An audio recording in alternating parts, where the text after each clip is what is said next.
Usually అక్కడ ఆ canteen ఫెయిర్‌లో మోస్ట్‌లీ ఏ టైప్ ఆఫ్ ప్రొడక్ట్స్ మనకి ఎక్కువ దొరుకుతాయన్న? అంటే 3 ఫేసుల్లో జరుగుతాయని చెప్పా కదమ్మా. ఒక్కొక్క ఫేస్‌లో హ్మ్. ఒక్కొక్క కొన్ని సెగ్మెంట్‌లను సెలెక్ట్ చేసుకున్నారు. ఓకే. అంటే ఎట్లా ఉంటదంటే, మన రెగ్యులర్‌గా మనం మార్కెట్‌లో మనం డైలీ యూజ్ చేసే ప్రొడక్ట్స్ ఏవైతే ఉన్నాయో, హ్మ్.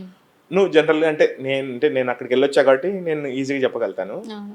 ఇప్పుడు మీరు సపోజ్ మార్నింగ్ స్టార్ట్ అయినప్పటి నుంచి, డే స్టార్ట్ హ్మ్. అయినప్పటి నుంచి హ్మ్. ఈ 1 మంత్‌లో హ్మ్. ఏ ప్రొడక్ట్స్ టచ్ చేసినారో మీరు, హ్మ్. Each and every product source తెలుస్తది నీకు. ఓకే.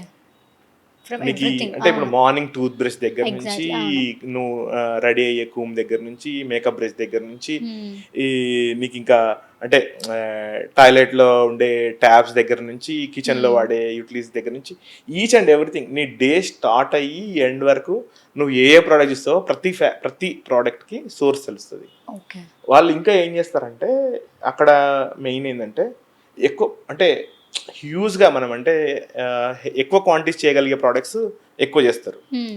వాటిని అంటే వాటి ప్రొడక్ట్ కాస్టింగ్ తగ్గడానికి ఏమేమి చేయొచ్చో అంతా ఆర్&డి చేశారు. అవును. చేసి మనం రెగ్యులర్‌గా వాడే ప్రొడక్ట్ హ్మ్. తక్కువ రేట్‌లో ఎట్లా ఇవ్వచ్చు. హ్మ్. అట్లాంటి కంపెనీస్ అన్నీ అక్కడ ఉంటాయి.